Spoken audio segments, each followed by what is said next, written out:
Ici, vous avez donc un exercice qui est en fait composé de deux exercices similaires. Dans les deux cas, on vous donne deux termes d'une suite arithmétique, mais vous n'avez ni U0, ni U1, ni la raison. À vous de retrouver le premier terme, la raison, et d'exprimer la forme explicite de cette suite arithmétique. Je vous laisse chercher, on se retrouve tout de suite. Donc dans la première, vous connaissez U3 qui vaut 4, U8 qui vaut 24. Je rappelle le principe d'une suite arithmétique. Pour passer d'un terme au suivant, on ajoute la raison. Donc ici, vous allez avoir, j'ai fait un petit dessin pour rappeler, pour passer du 3 à U4, on ajoute la raison, et ainsi de suite. On veut aller de U3 jusqu'à U8, il suffit de compter combien de fois on rajoute la raison. Pour aller du 3e au 8e, il va falloir donc rajouter 5 fois la raison.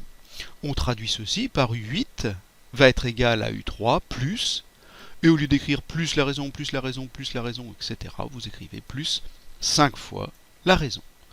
Remplaçons par les données de notre problème, U8 étant 24 et U3 étant 4, et nous avons cette équation qu'on va résoudre simplement, puisqu'on va obtenir que 5 fois R est égal à 20, et donc R vaut 4, puisque 5 fois 4 donne 20.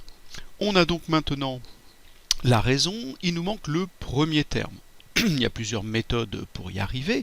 Vous pouvez dire pour aller à U2, je recule, j'enlève une fois la raison, puis après pour aller à U1 une deuxième fois, puis pour U0 une troisième fois. Ou bien vous pouvez utiliser la formule du cours qui vous dit que U3 est égal à U0 plus 3 fois la raison.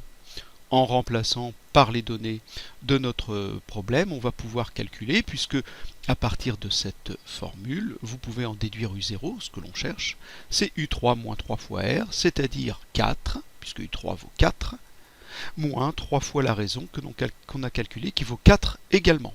Vous faites ce petit calcul, et vous obtenez moins 8. On a donc U0 qui vaut moins 8, la raison qui vaut 4, la forme explicite qui est demandée, simple à obtenir, d'après le cours, c'est U0 plus n fois R, donc ici, moins 8 plus 4 fois n.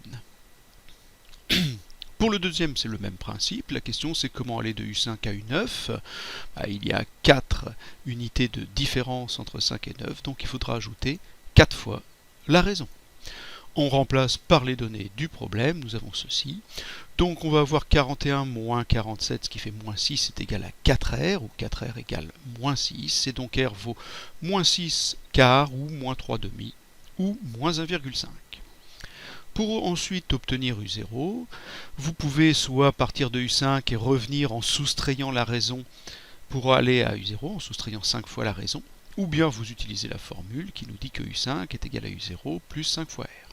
Je remplace par les données, on obtient ceci, mon inconnu c'est U0, c'est ce que je cherche. Donc ici ceci va nous donner moins 7,5, et donc U0 va être égal à 47, attention on change le signe, plus 7,5, ce qui fait 54,5. J'ai U0, j'ai la raison, j'ai donc directement UN en fonction de n par la forme explicite, qui est U0 plus n fois R, avec les résultats obtenus, ça me fait UN égale 54,5 moins 1,5 fois n. N étant un entier, faites bien attention, nous avons une raison négative ici.